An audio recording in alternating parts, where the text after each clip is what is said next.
لو تناهيتم إلى سر الحياة وصنعتم كائنا حيا نرى. ڈاکٹر ذاکر نائک پر جو پابندی لگی انڈیا میں اسی لیے تو لگی ہے کہ غیر مسلم سننے کے لیے تیار تھے. سمجھ میں آ رہی ہے بات؟ اگر غیر مسلم ان کی بات سننے کے لیے تیار نہ ہوتے تو پھر پابندی لگتی نہیں, لگانے کی ضرورت ہی نہیں ہے. سن رہے ہیں تبھی تو پابندیاں لگ رہی ہیں کہ بھائی یہ تو ہمارے لوگ ان کی سن رہے ہیں. تو بہت نرم انداز سے, بہت محبت کے ساتھ ان کو سمجھایا جاتا,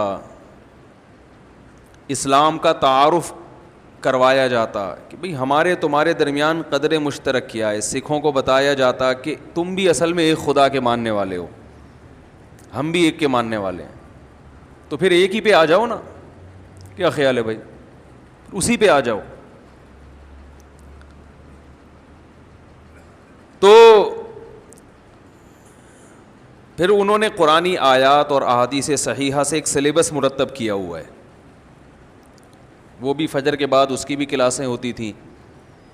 بہرحال 3 دن میں الحمدللہ ایک تھوڑا سا دماغ کھولا کہ بھائی یہ بھی ایک لائن ہے. الحمدللہ ہزاروں لاکھوں لوگ مسلمان ہو چکے ہیں اب تک,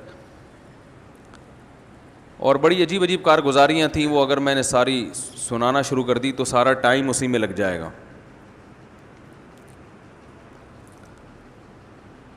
تو یہ سفر کا بنیادی مقصد تھا, سمجھ رہے ہیں؟ پھر وہ غریبیاں تو چلتی رہتی ہیں, اس میں کبھی یہ بھی دکھا دیا, کبھی وہ بھی دکھا دیا, کبھی فلاں چیز دکھا دی.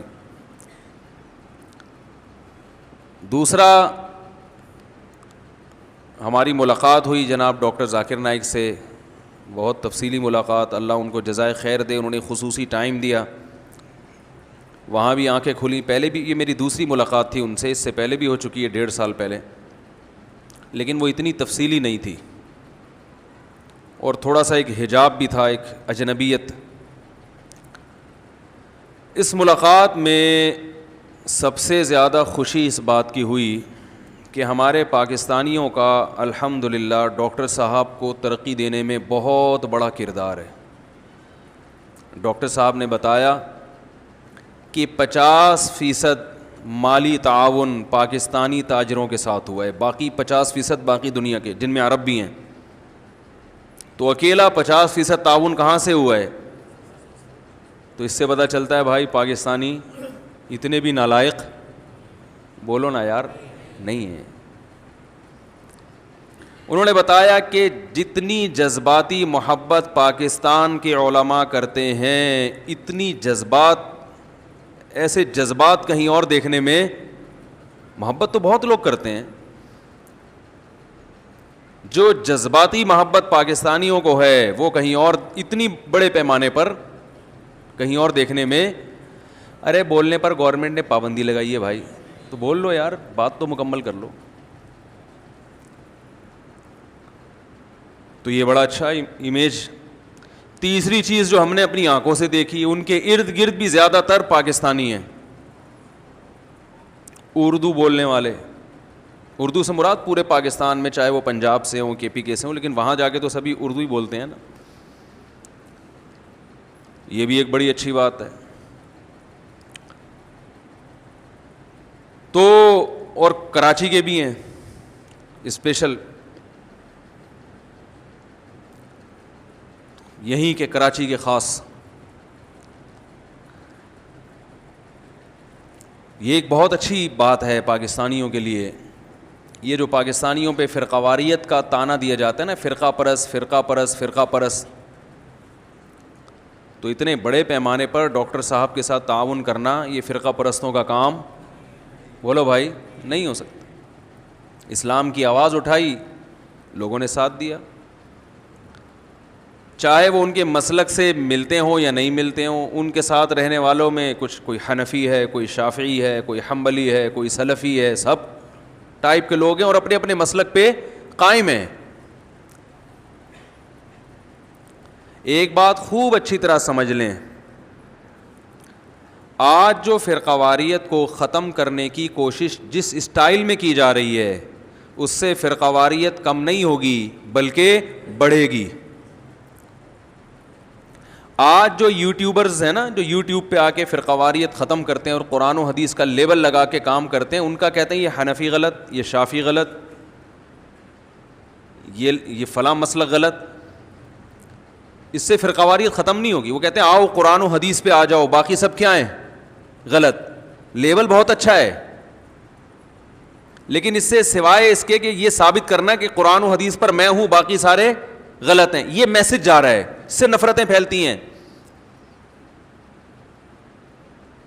آپ یہ بتائیں کہ میری رائے میں قرآن و حدیث کے مطابق مسئلہ یوں ہے, لیکن اس بارے میں ایک دوسری رائے بھی ہے جس کو فلاں لوگ فالو کر رہے ہیں, وہ بھی ٹھیک ہیں, میں بھی ٹھیک ہوں.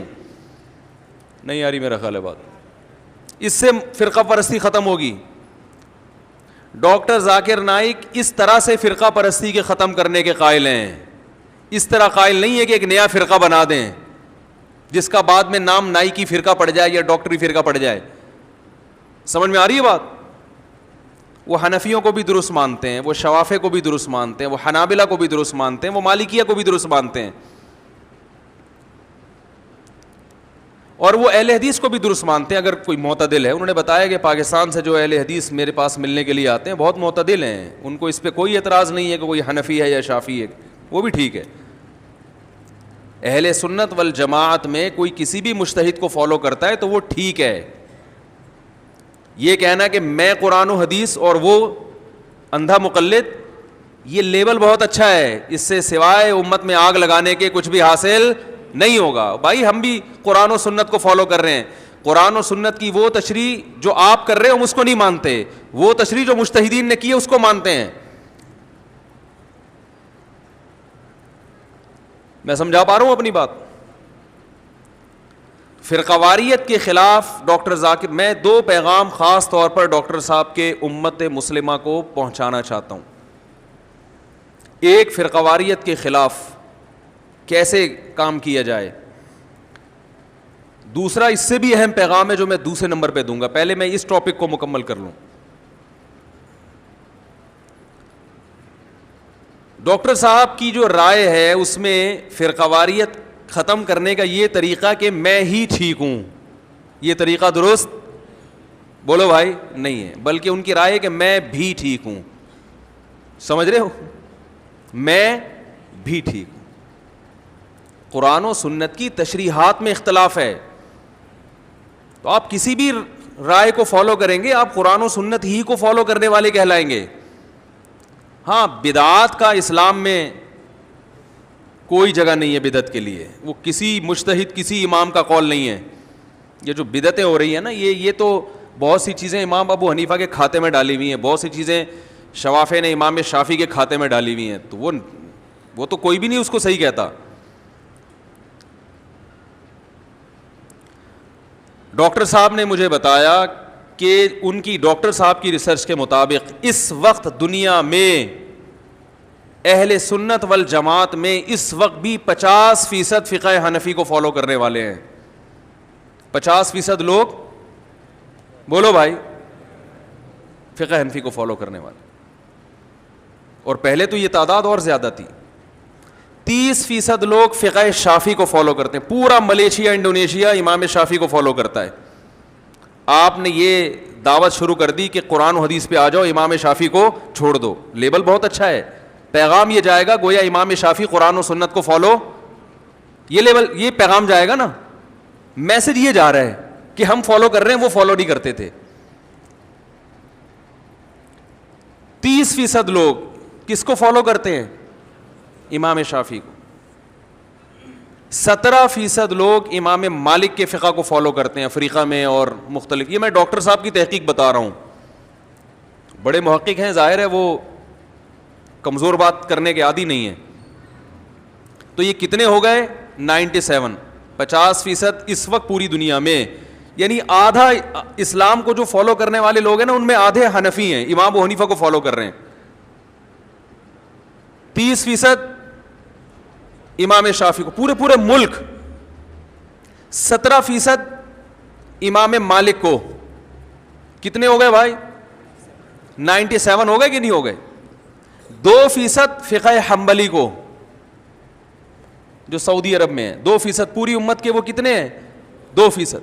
1% اس کے علاوہ ہیں جو سلفی حضرات ہیں یا اہل حدیث حضرات ہیں جو کسی ایک خاص فقہ کو فالو نہیں کرتے. تو اگر آپ جو آج کل جو ایک پیغام دیا جا رہا ہے نا کہ کسی ایک فقہ کو فالو کرنا غلط ہے, تو اس کا مطلب آدھی امت یعنی 97% مسلمان تو ویسے ہی کیا ہو گئے, بلکہ 99, صحیح ہے نا. پہلے ہی یہ میں اپنا تبصرہ کر رہا ہوں, یہ ڈاکٹر صاحب کے الفاظ نہیں, انہوں کی تو رپورٹ جو پیش کی وہ بتائی میں نے آپ کو. اب یہ میں اپنا تبصرہ کر رہا ہوں کہ آپ نے جب یہ لیبل لگا دیا کہ ہم ہی قرآن و سنت کو فالو کر رہے ہیں اور یہ جو کسی امام کو فالو کر رہا ہے یہ اندھا مقلد ہے یا یہ غلط کر رہا ہے, تو اس کا مطلب یہ ہوا کہ 99% مسلمان وہ گئے جہنم میں. ویسے ہی دنیا میں تقریباً 5 ارب سے اوپر کچھ آبادی ہے, تو 4 ارب تو ویسے ہی غیر مسلم ہیں. اچھا, ان میں شیعہ حضرات کو انہوں نے شامل نہیں کیا, وہ نکال کے اہل سنت والجماعت کی بات کر رہا ہوں میں, اہل سنت والجماعت.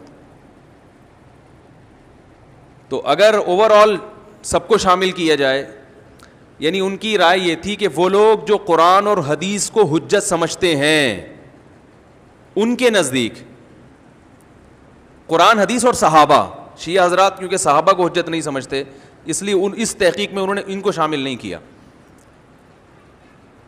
تو اب آپ مجھے ایک بات بتاؤ, جو قرآن حدیث اور صحابہ کو حجت سمجھتے ہیں ان میں 99% کو آپ نے کہاں کر دیا, بولو بھائی, جہنم میں. تو 1%, اور ویسے ہی دنیا کی اکثر آبادی کیا ہے, 4 ارب تو غیر مسلم ہیں. تو جنت میں 2-4 آدمیوں کے علاوہ جانے والا کیا خیال ہے؟ ہم تو ان 1% کو بھی اہل سنت میں شامل کرتے ہیں. ہم تو کہتے ہیں وہ جو 1% ہیں وہ بھی اگر قرآن و حدیث کو فالو کر رہے ہیں, مقصد تو قرآن و سنت ہی ہے نا. ہم تو ان سے یہ مطالبہ کر رہے ہیں کہ بھائی آپ ٹھیک ہے, آپ بھی اگر جنت میں جاؤ گے تو یہ جو 99% ہے نا, یہ بھی کوئی جہنم میں. قرآن و حدیث کو فالو کرنے کے 2 طریقے ہیں. ایک یہ کہ آپ اپنی رائے پر اعتماد کریں, ایک یہ کہ آپ کہیں کہ میں جاہل ہوں, میں اس مجتہد کی رائے کو فالو کروں گا جو تابعین تبع تابعین کے دور میں سے تھے اور ان کی عقل و فراست ہم سے زیادہ, انہوں نے صحابہ تابعین تبع تابعین کو نمازیں پڑھتے ہوئے دیکھا ہے, وہ حدیث کی سند کی تحقیق آج کی نسبت ہم سے اچھی کر سکتے تھے. اس وقت تو سندیں 1-2 راویوں کے بعد نبی تک پہنچ جاتی تھیں, وہ حدیث کو ہم سے زیادہ جانتے تھے. تو یہ اندھی تقلید نہیں ہے. اندھی تقلید یہ ہوتی ہے کہ جس کی تقلید کر رہے ہو اسی پر اطمینان نہ ہو آپ کو. ہوا و حرص والا دل بدل دے, میرا غفلت میں ڈوبا دل بدل دے.